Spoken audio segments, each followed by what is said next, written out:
Hola, hola, ¿cómo están? Bueno, aquí estamos a ver cómo han estado con la tarea, con la actividad que hemos propuesto en el día de ayer, cómo les estuvo yendo con estas preguntas, estas posibilidades, ¿sí? De definir qué es lo que quieren soltar, qué es lo que ya notan naturalmente que ni siquiera es porque quieran soltar, sino porque ya se dan cuenta de que no tiene vitalidad, que ya notan luego de toda esta etapa que ya perdió interés, ya perdió consistencia para, para este presente y para la continuidad que quieren trazar en sus caminos. Y como segunda pregunta, ¿qué es lo que quieren crear? ¿Sí? ¿Se acuerdan? Esa era la segunda propuesta. ¿Qué es lo que quieren definir, ¿sí? A partir de ahora para poder desarrollarla en particular, por ejemplo, durante estos días que, digamos, que estamos transitando ahora, ya en esta segunda parte digamos, de este periodo dividido en tres de nuestra cuarentena. ¿Por qué dividimos en tres? Esta es una pregunta que tal vez ande por ahí dando vuelta, ¿no? ¿Por qué en tres y no en cuatro? ¿Sí? Hubiera sido más cómodo si son 40 días, dividido en cuatro, más prolijo, como que nos queda un poquito más claro. Y lo dividimos en tres porque justamente el tres representa la dinámica perfecta en relación a la creación, ¿sí? La dinámica divina, Padre, Hijo, Espíritu Santo, la tríada, el triángulo como primer forma que brinda un espacio definido, ¿sí? Esto lo podríamos estudiar con mayor detalle si lo abordáramos desde la geometría sagrada, pero no es la intención por ahora. Cualquier cosa pueden buscar, sí, en el canal hay más información sobre geometría sagrada y actividades en relación a esto. Pero volvamos al foco. Eh, ¿Qué es lo que queremos crear? ¿Sí? Esa sería la pregunta. A ver, estamos en días tan desarmados donde podemos comenzar a observar qué es lo que quiero nuevo para mí. Y como habíamos mencionado ayer, tratando de ser lo más concretos, lo más claros, lo más consistentes posibles, para que nuestras respuestas no sean vagas, desarmadas, idealizadas, que después nos implique nuevamente necesitar volver a ver qué es lo que queremos lograr en lo concreto, ¿sí? En nuestra vida. Y acá entra un tema que yo sé que ya lo había abordado a través de otro video en mi canal, lo pueden buscar si quieren, porque ahí van a encontrar seguramente mayor detalle, ¿sí? Pero vamos igualmente a tomarlo ahora como desarrollándolo un poco como desde cero, porque es un tema vital, muy importante, y es el valor del verbo. Y parece que nos fuimos de tema, ¿no es cierto? Porque pasa que nos fuimos a un tema de lengua, ¿no? Como que estamos estudiando literatura, verbo, ¿qué es esto, no? O sea, no, parece que no tiene mucho sentido, ¿verdad? A simple vista. Hay un video, justamente como les decía recién, que les voy a dejar el link para que lo puedan consultar, que se titula algo así como ¿cuál es tu verbo? ¿Sí? Y acá la propuesta vuelve a subirse a esta pregunta. Simplemente para que ustedes observen, y esto es una aplicación, es como si fuera todo esto que está desarrollado en aquel video aplicado, hoy vamos a ver una aplicación en relación a aquello. Esto sería, ¿cuál quiero yo que sea en este momento mi verbo de definición? ¿Sí? ¿Por qué trabajamos con verbos? ¿Qué pasa con esto del verbo? Yo les pregunto a ustedes, ¿alguna vez les ha llamado la atención que en textos sagrados, no solo, o sea, bajo distintas áreas, distintas visiones religiosas, sabemos que no hablamos y no vamos a estar nunca dirigiéndonos en relación a una visión o a una, a una corriente ideológica o religiosa, porque encaramos todo desde un lugar de unidad absoluto, pero sí es cierto que hay textos sagrados de de distintos espacios que coinciden en un punto de definición del verbo como motor propulsor. Así como hay una famosa frase que tal vez a muchos les resuene, que dice en textos sagrados, primero fue el verbo. Y ahí termina la frase.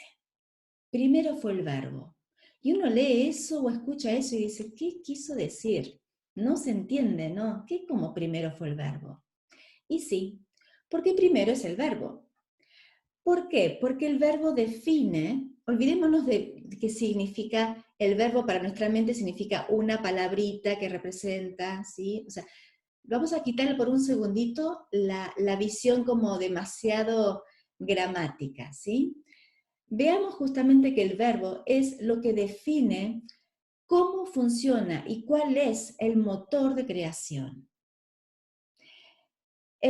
Si yo digo, por ejemplo, que, a ver, estoy cocinando una torta, ustedes automáticamente me van a visualizar, ¿no? Por más que no me estén viendo en este momento, si ustedes escuchan que yo les digo esto, me van a imaginar que estoy por ahí batiendo unos huevos o con algún, no sé, midiendo harina, prendiendo el horno, ¿sí?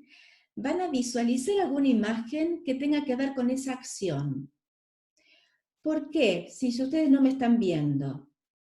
Porque no tiene que ver con qué es lo que estoy haciendo, sino que el verbo que yo emplee es lo que les genera a ustedes la idea de cómo se está moviendo mi energía. El verbo es lo que define justamente ese accionar. Y así como lo menciono justamente en aquel video que los invito a volver a mirar, o a mirar por primera vez si no lo habían visto, eh, muchas veces a nivel inconsciente tendemos a repetir mucho un verbo. O en nuestro decir, o en nuestro accionar, hay un verbo que es muy reiterativo en nosotros. Yo les podría estar preguntando ahora, a ver, ¿cuál es el verbo que más activan durante su día? ¿Sí? Fíjense qué interesante, ¿no? Como planteo. ¿Cuál es el verbo que definió su año pasado? ¿Cuál es el verbo con que podrían definir, por lo que ustedes sintieron, vivenciaron desde su lugar, a su mamá, a papá, etcétera?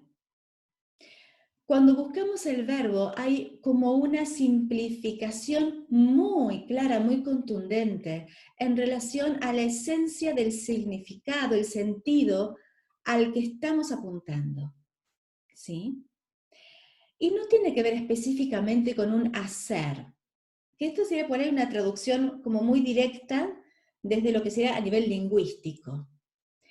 Porque yo puedo estar hablando mucho y no estoy haciendo lo que dice mi verbo, pero puedo utilizar un determinado verbo como muletilla para hacer alusión a una descripción de, por ejemplo, lo que vi que ocurrió hoy en mi jornada de trabajo, lo que noto que ocurría constantemente en mi casa, en mi seno familiar cuando era niña, ¿sí?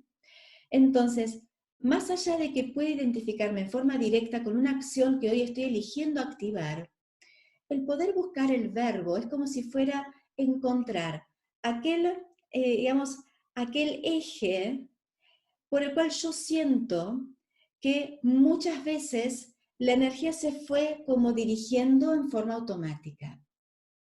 Porque se define esto como huella. Si volvemos a esta frase tan conocida de primero fue el verbo, es porque justamente, y vamos a transformar, vamos a ver cuál es la simbología sagrada de esto, obviamente en términos generales, volvemos a repetir, no estamos haciendo interpretaciones religiosas, pero ni siquiera sería un primero fue el verbo, sino siempre primero es el verbo. Porque lo primero importante es observar cuál es ese motor. Vamos a hacer de cuenta que tachamos crucecita en la palabra verbo. Vamos a dejar de usar la palabra verbo, un segundito, y vamos a reemplazarla por la palabra motor. Entonces podríamos decir, primero es el motor. Si yo quiero que mi auto ande, necesito un buen motor. Si yo quiero hacer un montón de cosas en este día, me acabo de levantar y quiero hacer muchas cosas en mi día, tengo que chequear cómo está mi motor, simbólicamente, por supuesto, ¿sí? Entonces, ¿cuál es el motor? ¿Cuál es el verbo? ¿Qué motor es el que utilizaron en más de una ocasión, hasta casi seguramente en forma inconsciente, sin darse cuenta? Tal vez muchas veces por reiteración, ¿sí? Esto da lugar a mucho análisis, mucha observación, porque podríamos de acá en más seguir abriendo, ¿no? Podríamos observar que tal vez yo estaba como muy montada en un verbo que a su vez, si miro más detenidamente, observo que a su vez está muy presente en mi árbol familiar, etcétera, etcétera, ¿sí? Pero bueno, vamos a por lo menos hacer esa primera invitación para que cada uno ahora como tarea se pregunte cuál es el verbo que eligen que sea a partir de ahora. Y volvemos para tenerlo como conectado a este escenario que dibujamos en la transmisión de ayer. Vamos a tomar un escenario acotado para nuestra práctica, que va a ser este segundo tercio de nuestra cuarentena. ¿Cuál quieren que sea el verbo para ustedes? Y volvemos a la misma sugerencia. Traten de observar si tienden a elegir verbos generales, genéricos, o verbos específicos, ¿sí? Si tienden a elegir un verbo por ahí que suene, que parezca muy idealizado y que no vea muy claro cómo ponerlo en acción, recordemos que estamos en una instancia de creación, ¿sí? O si están eligiendo, están, digamos, conectando con un verbo que les fluye mucho más claro para observar hacia dónde quieren dirigir su mirada, su energía y su continuidad. Dejen sus comentarios como siempre y bueno, nos vamos a ver mañana, por supuesto. Hasta mañana.